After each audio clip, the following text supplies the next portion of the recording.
Hi, this is Dan with Raptor. I want to talk to you a little bit about our new configurable parts tool on our website. So if you're at raptordeck.com, you can jump in by hitting the configurable parts button or just go into the shop page, which is kind of the main source for getting the stuff you can buy. If you remember, you can jump into all different power boats and you can drill in that way, or you can just go to this configurable parts page for understanding this new tool. So let's jump in there.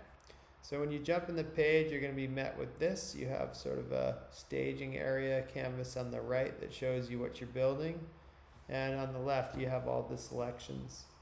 You can work in centimeters or inches. When we flip to centimeters, you'll see the dimensions in the drawing and some of the limit dimensions and the input dimensions change over here. For today, let's just work in inches.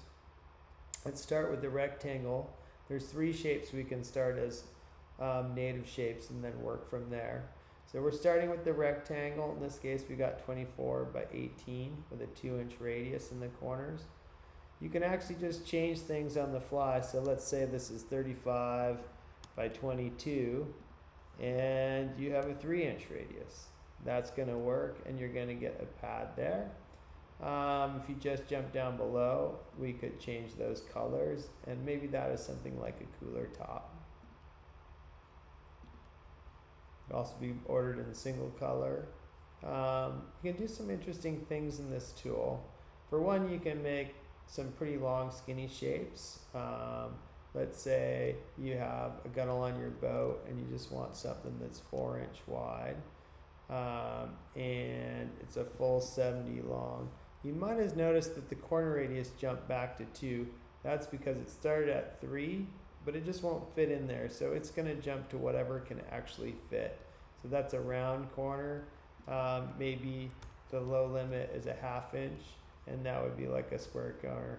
So you could build stuff like that in the tool, or you can go back to just having, like, I don't know, a standard rectangle shape.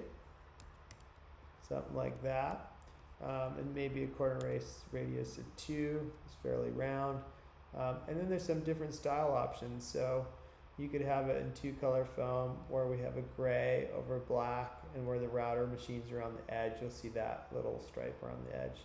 The next step up from there would be to do it with an offset pinstripe, as we call it. That will give you a look like this. From there, you can go to a plank look. And you can even change the plank orientation so it's sideways. That can actually be pretty handy if the length, or L, is way up towards the length of the piece of material. Maybe you want your planks that way. Maybe you have a spot in your boat that's like this. But you can also flip the pattern orientation to be up and down. So either and all will work. And everything is hot and live, and you can keep changing around until you have the dimensions exactly what you need for your project. There's a couple more in here. We have the ability to also do a diamond pattern. That pattern orientation can be rotated 0 to 90 degrees as follows. And we've got a honeycomb pattern too. Most popular would be the planks, probably running down the direction of the panel. We can click in and zoom and see a larger size if we're having a hard time seeing it in the little staging area. One other click pops you back out. So that basically covers the rectangle tool. And just to review, you can have long skinny ones in single colors. You can have them with planks going either way, or various patterns. Next up, the trapezoid tool. Pretty interesting. On that one, we're going to have a length and a top and bottom width. Pay attention, W1. Top and bottom is it's more important to cover the labels like width 1, width 2, and sort of length. I say that because what we're going to end up doing is oftentimes flipping the panel sideways. So we can do it that way or that way, and you have to kind of pay attention to the way the dimensions change. Furthermore, we can still have a live radius, so we can pump that in. At some point, if we put too big a radius in, it'll start to break the tool a little bit, because I put a 9 radius, it crammed it in. You can see this very faint dotted line here. That's the actual length we're working from, but with such a big radius, it will kind of crash the tool. Not crash it, we'll make you that part, but just understand it's no longer 35 inches long because that breaks math. So that's more of a standard look. It's also possible to, it's also possible to center the alignment of the trapezoid to the left or to the right. So you can imagine a great number of parts can be made in this way. Also can handle the diamond pattern. The diamonds can rotate, and the honeycomb will go in there too if that's something of interest. But if we just go back to the normal thing, that's sort of what we're talking about. Or maybe you have cockpit benches and they're just slightly different. So this at 1A edge is 21. Let's just go a little more dramatic so you can see it. 20, and maybe these things are like 75 inches long. So in reality, when we look at this, we have a 22-inch bottom, and then we have the top, which was smaller, and the length, 20-inch top.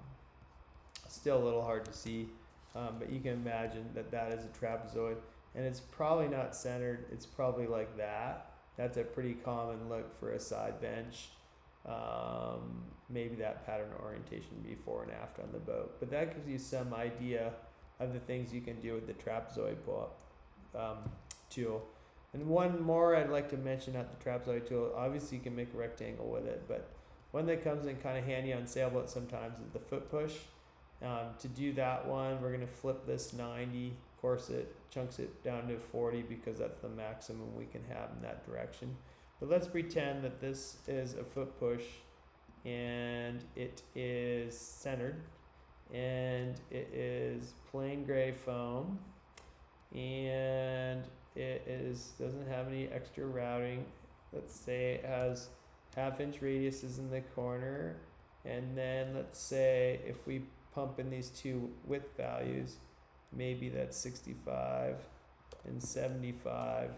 This is a pretty common shape that you might see in a sailboat. You have to kind of work with those two numbers to get your end angles right, but that allows you to basically build those kind of shapes too. So trapezoids again can go either way, and that's a pretty neat feature. Next one is the circle. That one's pretty obvious. You're just going to have a deal there. It is actually possible to do a circle with plank lines on it. That would basically come out like that.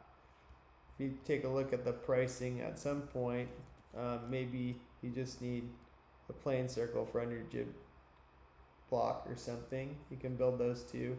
The minimum order price is $34.20. At some point, if you make the circle bigger, you'll start, driving up the pricing. Of course, 40 is the maximum circle you can make.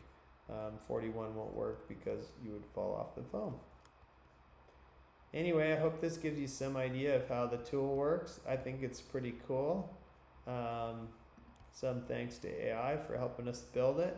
But it's really going to make everybody's life a bit easier when it's time to build some custom parts. So there you go. Here's a standard look again. Boom. If you just hit add to cart from there, it'll jump right in the shopping cart and we'll mill it out in the next day or two and ship it to your address. Again, this is Dan for Raptor Deck. Thanks for watching.